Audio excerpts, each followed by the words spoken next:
show you, I love those old clips when you see the market was much lower. 100 points on the NASDAQ was a big deal. But today, the markets are so much higher. The Dow is up 250 today. Bitcoin also up about $300. And I think for this week, your money is fairly safe. Don't take any financial advice from me, but know what you're doing at all times. Or any other type of advice. Yeah, don't take any advice from me overall. Everything I do is for entertainment purposes only. And John tells you what time it is. When my entertaining is done, we bring in the real guests on Money Monday. And one of our regular contributors is New York City-based attorney extraordinaire, Manny Alicandro. Manny, thanks for joining us again on Liquid Lunch. Thank you for having me. And you have been doing some street-level reporting lately on the Epstein case. You were at the hospital. You were at the MCC. I want to dig into that. But the big story is all these colleges now accept all this money from these Epstein types of people.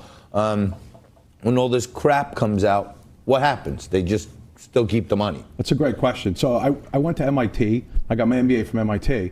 I got an email on Thursday night from the president of MIT. It went to all the alumni. And essentially the email said, we at the MIT community received $800,000 over the course of 20 years from Epstein.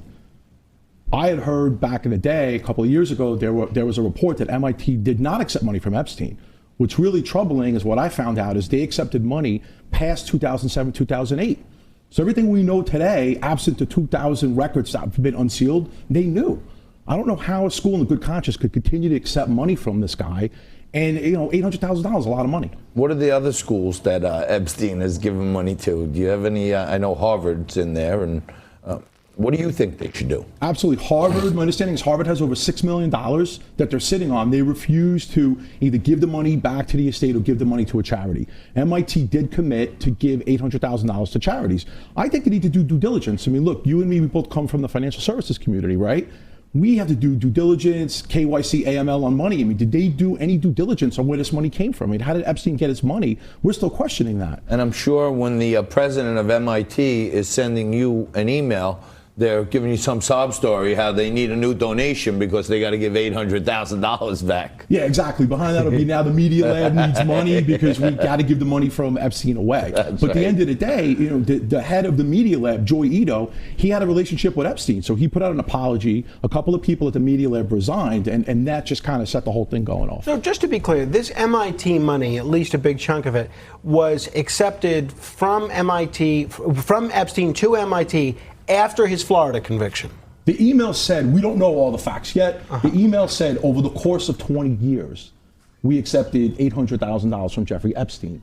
But my understanding is they kept taking money, MIT, the Media Lab. Even after he was out of prison? Even after 2007, 2008. Wow. Now, what sort of due diligence would you like to see these institutions engage in? I mean, if I'm walking by a homeless guy on the street, he's a little more desperate than MIT is. He'll take money from anybody. He doesn't care how you got the money. What sort of standards should these educational institutions adhere to? Great question. I think they should do what financial services institutions do. Anti-money laundering, proof of funds, where'd you get the money from, how long do you have the money in your account, that kind of thing. I think they just take it at face value. Hey, this is good money. Someone has an okay reputation, and we don't really want to look into the person's reputation, and they just take it. Yeah, well, look, I don't want our viewers at home to get confused and think we're making any allegations that he obtained the money wrongly. Absolutely. Well, it was an asset manager, a money man. Yeah, Charlie Gasparino, who works for some other network, he's done some great reporting in the pages of the New York Post, saying, look, it's pretty unclear how he was able to get paid so much so quickly. And it's really, I think, to Charlie's point and maybe Manny's, there's a lot of questions about how we just don't know. We don't know what we don't know. My point is, without making any allegations, fair point. At the end of the day, due diligence should have been conducted. I'm not aware it was. Right, so this is reputational, meaning like not, hey, we think this is bad money, but it's bad for our reputation to accept money from someone we know who's been convicted of or pled guilty At a minimum, it's reputational. It could potentially be beyond that to the extent where if it's proven that Epstein was a Ponzi schemer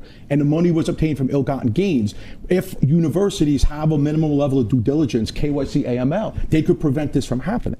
So let me ask you this just to go a little deeper into Epstein. I know you live here in Manhattan right after the Epstein suicide or alleged suicide. was announced, you were down there, on the street trying to, hear what was happening out there. I'm still not believing he's dead, me personally. That's my conspiracy theory.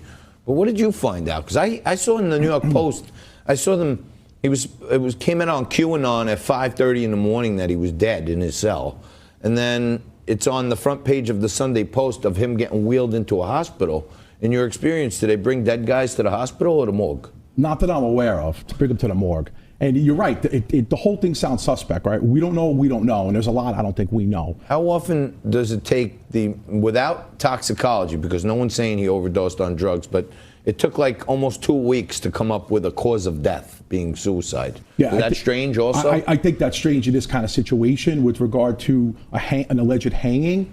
But the questions about how his bones in his neck were broken, was it a strangulation? Was it due to a hanging? Those questions are still out there. So, Frank, Manny agrees with me. He may not be dead. I think that's a real stretch. I think. I didn't say that. Yeah, I think if you're going to allege foul play or incompetence, I wouldn't have a hard time believing that. I think believing he's on an island somewhere with Tupac and Elvis, that's a bridge too far, at least for me. I don't know. I think what's weird to me is the fact that everybody was watching.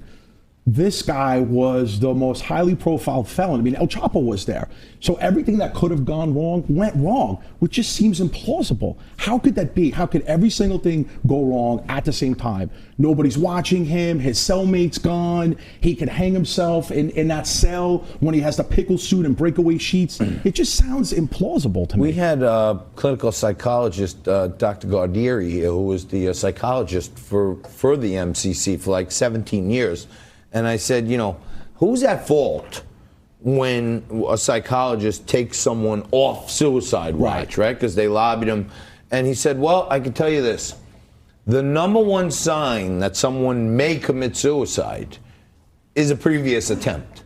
So if 3 weeks ago the guy killed himself, and then he got, tried to kill himself, and then he applied for bail and he didn't get bail, and now to take him off.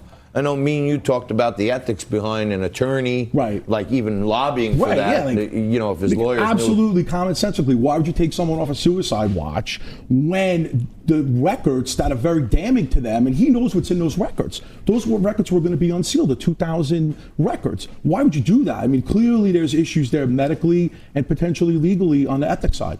Well, we're going to be following all of that for you, and. It's not just Jeffrey Epstein. This just happens to be something that Manny and I like to talk about in our private time, and conspiracy theories are my specialty. I like Bigfoot and UFOs and Loch Ness Monster, all that good stuff. But Manny Alicandro, I want to thank you for joining us. Thank you. As you always do.